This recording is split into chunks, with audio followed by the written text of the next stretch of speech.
ٹرکوٹس ان کا نام ہے. یہ اس ملاقات کا سپریم کورٹ نے اعلامیہ جاری کیا. لب لباب اس گفتگو کو آپ کو بتاتا ہوں. سوال یہ تھے عدلیہ ملک میں آزاد ہے؟ کیا آپ کی عدالتیں خود مختاری اور شفافیت سے کام کر رہی ہیں؟ کیا آپ کے اوپر خفیہ اداروں اسٹیبلشمنٹ یا فوج کی مداخلت ہے؟ کس حد تک ہے؟ ججز کی تقرریاں تبادلے اور ترقی کیا میرٹ کے نظام پہ آپ کرتے ہیں؟ یہ جو جوڈیشل کمیشن آپ لوگوں نے بنایا یہ کیا شفاف طریقے سے بنایا؟ کیا کام کرتا ہے؟ سیاسی دباؤ کتنا ہے؟ ججز کے خلاف جو شکایات آتی ہیں یا جو جج حکومت یا اسٹیبلشمنٹ یا فوج کے خلاف فیصلہ دے اس کے خلاف کارروائی کیوں ہوتی ہے؟ ان کے اہل خانہ پر تشدد کیوں ہوتا ہے؟ پارلیمنٹ کا عدلیہ میں مداخلت کی کیا صورتحال ہے؟ آئی ایم ایف سمیت یہ تمام دنیا کے ادارے عدالتوں کو ایک غیر جانبدار اور خود مختار ادارہ بنانے میں جس میں آزاد عدلیہ ہو، عام آدمی کو انصاف ملے. کیونکہ دیکھیں جب تک آزاد عدلیہ نہ ہو اس وقت تک ملک میں سرمایہ کاری نہیں آ سکتی، تحفظ نہیں مل سکتا، قانون کی حکمرانی نہیں آ سکتی، یعنی معاشی استحکام نہیں آ سکتا. اسی لیے آئی ایم ایف کے جو پیسے لگے ہیں، بین الاقوامی اداروں کی جو مدد ہے، وہ عدلیہ میں خصوصی توجہ لے رہے ہیں. یحییٰ آفریدی آئی ایم ایف کو سمجھانے کی کوشش کرتا رہا کہ ہم پارلیمنٹ کے ساتھ مل کے اس نظام کو چلانے کی کوشش کر رہے ہیں. اس پر آئی ایم ایف بالکل خوش نہیں تھا. انہوں نے کہا یہ تو براہ راست مداخلت ہے. پارلیمنٹ کا ایک الگ ڈومین ہے، آپ کا ایک الگ ڈومین ہے. اس میٹنگ میں رجسٹرار بھی تھا، سپریم جوڈیشل کونسل کے لوگ بھی تھے، سیکٹری بھی تھا، جوڈیشل کمیشن کے لوگ بھی تھے، وفاقی وزیر قانون بھی تھا. اس کا جو لب لباب یہ نکلا ہے کہ آئی ایم ایف بالکل بھی مطمئن نہیں ہے، وہ اس بات کو تسلیم کرنے پر تیار نہیں کہ پاکستان میں رول آف لاء موجود ہے یا عدلیہ آزاد ہے. اس کے بعد عمران خان نے جو جیل سے باقاعدہ عمر ایوب اور اپنی پارٹی کو ہدایت کی کہ 349 صفحات کا خط بھی جو چیف جسٹس کو لکھا پہنچایا، اور جو 400 صفحات کا ڈوزیئر تحریک انصاف نے بنایا، یہ 2 سال کی جو ریاستی جبر ہے، الیکشن کی چوری ہے، انسانی حقوق کے معاملات ہیں، وہ سارے آئی ایم ایف وفد کو باقاعدہ طور پر USB میں دیے جائیں. یہ آئی ایم ایف کے جو میٹنگ ہے اس میں تحریک انصاف پوری تفصیل رکھنا چاہتی ہے. آئی ایم ایف تک پہنچایا جائے. حکومت یہ میٹنگ ہونے نہیں دے رہی، وہ کوشش کر رہے ہیں کہ ملاقات نہ ہو، کسی طرح روکا جائے. لیکن میری جو معلومات ہے اس میں USB کے اندر بہت بڑا ڈاٹا ہے جو تحریک انصاف کی کوشش ہے کہ آئی ایم ایف کے وقت تک پہنچ جائے. اگر اس USB میں نہ پہنچا تو ظاہر ہے وہ ای میل میں پہنچ جائے گا، کوئی مشکل تو نہیں. آئی ایم ایف کے وقت کی یہ آمد بھی دیکھیں اچانک نہیں ہوئی، یہ عمران خان کے لکھے ہوئے خطوط کا اثر ہے. جو عمران خان نے چیف جسٹس کو، قاضی فائز کو لکھا تھا، اس کے بعد عمران خان نے چیف جسٹس کو لکھے، آرمی چیف کو 2 مرتبہ لکھا، اس کے بعد یہ سارے معاملات شروع ہوئے. یہ یحییٰ آفریدی جو رپورٹرز کو بلا کر آج بتا رہے ہیں کہ اس نے خان کا خط پورے ہفتے میں پڑھا، اس کی وجہ یہی ہے، اور بتا رہا ہے کہ 184 شق 3 کے تحت آئین کے سو موٹو کا ایکشن اور آئینی عدالت میں یہ معاملہ جائے گا انسانی حقوق کا.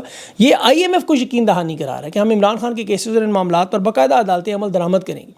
اور یہ کوئی احسان نہیں کر رہے کہ 2024 میں آئی ایم ایف نے کینیا جا کے وہاں گورننس کے معاملات پہ باقاعدہ تحقیقات کی، اور اس کے بعد انہیں سفارشات جو دی انہوں نے نہیں مانی، تو آئی ایم ایف نے $600 ملین کے قرض کی قسط روک دی تھی. یہ یاد رکھیں. آئس لینڈ میں بھی یہی ہوا. 2010 میں وہاں مالیاتی گورننس کے معاملات تھے، بین الاقوامی قوانین کی وہ پابندی نہیں کر رہے تھے، بہت سارے ان کے مسائل تھے، اس وجہ سے وہ قسط بھی روک لی گئی تھی. تو یہ انسانی حقوق کی خلاف ورزیوں پر عام طور پر تو دیکھیں قرض سے انکار نہیں کرتے. ان کا معاملہ تو معاشی اصلاحات اور گورننس کی بہتری پر. لیکن چونکہ جو حالات چل رہے ہیں، 2018 میں آپ کو یاد ہوگا مائک پومپیو نے جو وزیر خارجہ تھا اس وقت، آئی ایم ایف کو کہا تھا کہ باقاعدہ طور پر پاکستان کو بیل آؤٹ پیکیج نہ دیں کیونکہ یہ چین کے قرضوں کی ادائیگی میں استعمال ہو جاتے ہیں. اب یہ چونکہ خود مختار ادارہ ہے لیکن امریکہ اس میں شیئر ہولڈر ہے 16.5% کا، تو اس لیے آئی ایم ایف SIFC کے تحت جو منصوبے ہیں وہ بھی دیکھ رہے ہیں کہ آئی ایم ایف نے یہ سارے جو ضمانت دی گئی ہے SIFC کے جو زون بنا کے سرمایہ کاری کا، کیونکہ ماحول تو ہے ہی نہیں بالکل. یہاں جو خصوصی اقتصادی زون بنا کر ٹیکس کی مراعات اور چھوٹ دی جاتی ہیں، اس کی وجہ SIFC آپ کو پتہ ہے فوج کا ایک پیٹ منصوبہ ہے. انہوں نے کہا معیشت میں ان کی مداخلت ہے براہ راست، یہاں پر برابری کی سطح پر ماحول نجی جو شعبہ ہے اس کو نہیں مل رہا. آج عمر ایوب نے بھی یہی بات پارلیمنٹ میں کی کہ SIFC ذرا دیکھیں، ایک تو ایک ازدہا ہے، ان کی تنخواہیں کتنی ہیں، ان کی قابلیت کتنی ہے، یہ کتنی سرمایہ کاری لے کر ہے، اور اس کا جواب دیے 0/0. اسی لیے حالات جو ہیں وہ بد سے بدتر ہوتے جا رہے ہیں، اور خود ان کے اپنے لوگ انہیں چیخیں مار مار کے بتا رہے ہیں. حامد میر کا آپ کل کا کالم دیکھیں، اس کی خبر یہی تھی کہ جرنیلوں کو ان کی پینٹیں لٹکانے کی وہ بات کر رہے ہیں. چلے حامد میر تو پھر ایک بہتر صحافی، بیلنس بات کر دیں. ان کی جو اپنے صحافی ہیں، آپ طلعت حسین کی لگاتار 2 ٹویٹس دیکھیں، یہ ان کا بہت قریبی ساتھی ہیں. لاہور میں وہ کہہ رہا ہے گلی محلوں کیفے بازاروں میں لوگوں سے بات چیت کی، ہر بندہ کہہ رہا ہے یہ نظام نہیں چل سکتا. یہ طلعت حسین دونوں ٹویٹس پہ خود تسلیم کر رہا ہے کہ ایک طرف وکلا کا احتجاج ہو رہا ہے، ایک طرف ججز کا احتجاج ہو رہا ہے، ایک طرف صحافی بھوک ہڑتال کر رہے ہیں، تحریک انصاف جلسے جلوس کی بات کر رہی ہے، دہشت گردی عروج پر ہے، پارا چنار کے لوگ مدد کے لیے بیٹھے ہوئے ہیں، اور ایسے میں آئی ایم ایف عدلیہ کے نظام کو جانچنے کے لیے آ گیا. لیکن نیرو چین کی بانسری بجا رہا ہے، وہ کہہ رہا ہے سب مست ہے. ویسے مجھے یہاں حضرت علی کا ایک قول یاد آیا کہ منافق اس وقت تک دنیا سے نہیں جائے گا جب تک اس کی منافقت دنیا کے سامنے عیاں نہ ہو جائے. تو آج دیکھ لیں 2 سال 8 مہینوں میں بڑے بڑے منافق پردوں میں جو چھپے رہے سب سامنے آپ کے کھل کے آئے. میں وہ غامدی صاحب کو دیکھ لیں آپ، اسی طرح مفتی تقی عثمانی جنہوں نے نعوذ باللہ حضرت عمر کے ساتھ اس گورنر کو ٹھہرایا، صحافی ہوں، سیاستدان ہوں، جج ہوں، جرنیل ہوں، سب کی منافقت آپ نے دیکھ لی۔ طلعت حسین صاحب بڑے عرصے سے بغض عمران میں مبتلا ہیں، آپ کو پتہ ہے ان کے بیٹے کو بھی انڈر 19 کرکٹ میں بھی شامل کیا گیا۔ بچے کے بارے میں بات نہیں کرنا چاہتا کیونکہ مناسب چیز نہیں ہے، وہ چھوٹا بچہ، اس کا کوئی وہ قصور نہیں، لیکن انڈر 16 بھی کھیلا، اسلام آباد گلیڈیٹر بھی کھیلا ہے، پی ٹی وی کی طرف سے کھیل ہے، ریکارڈ اٹھا کے دیکھیں تو وہ ایک میچ میں بھی 38 رنز 20 سیزن میں بنے، پچھلی ساری پرفارمنس دیکھ رہے بڑی انتہائی اوسط درجے کا عام کھلاڑی۔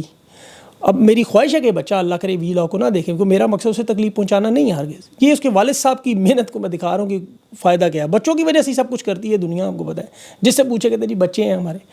اب ٹیلنٹڈ کتنے بچے ہیں پاکستان میں، آپ کو پتہ ہے، وہ بیچارے بڑی ٹیموں کے نزدیک بھی نہیں پہنچ سکتے، میں نے خود اپنی آنکھوں سے دیکھا ٹیلنٹ ضائع ہوتے ہوئے۔ بہرحال ان سب حالات میں بغض عمران کے لوگ اب کھل کے سامنے آ گئے۔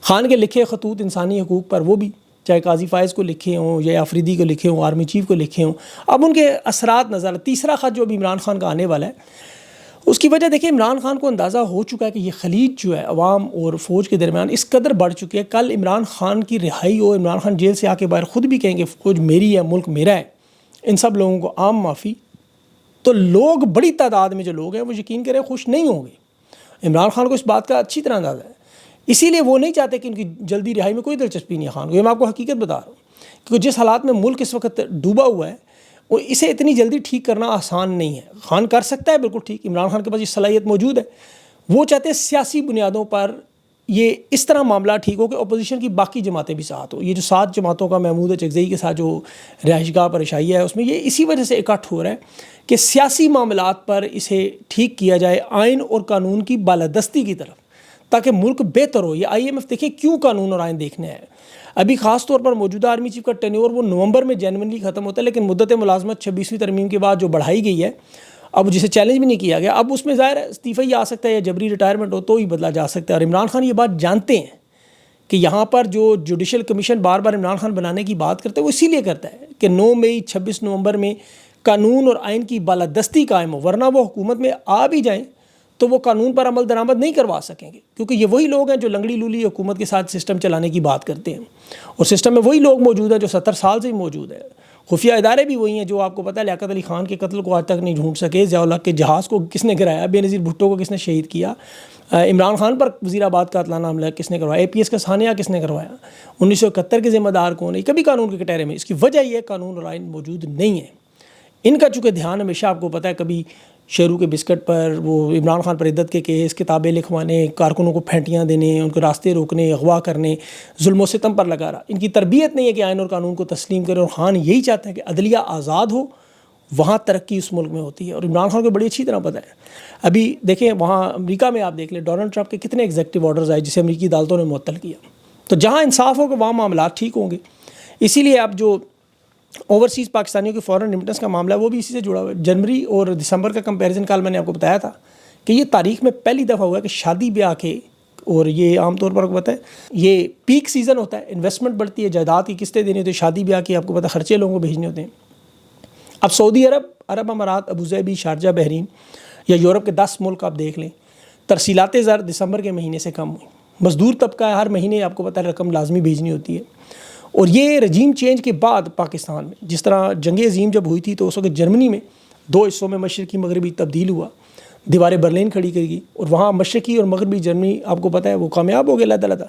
اب مغربی جرمنی کامیاب ہو گیا، مشرقی والے وہ سرنگیں کھود کر غبارے بنا کر وہاں مغربی جرمنی پہنچنے کی کوشش کرتے تھے، کیونکہ وہاں بولنے کی آزادی نہیں تھی، معاشی بربادی تھی، مہنگائی تھی، تباہ کاری تھی، لوگ ہجرت کرنا چاہتے تھے۔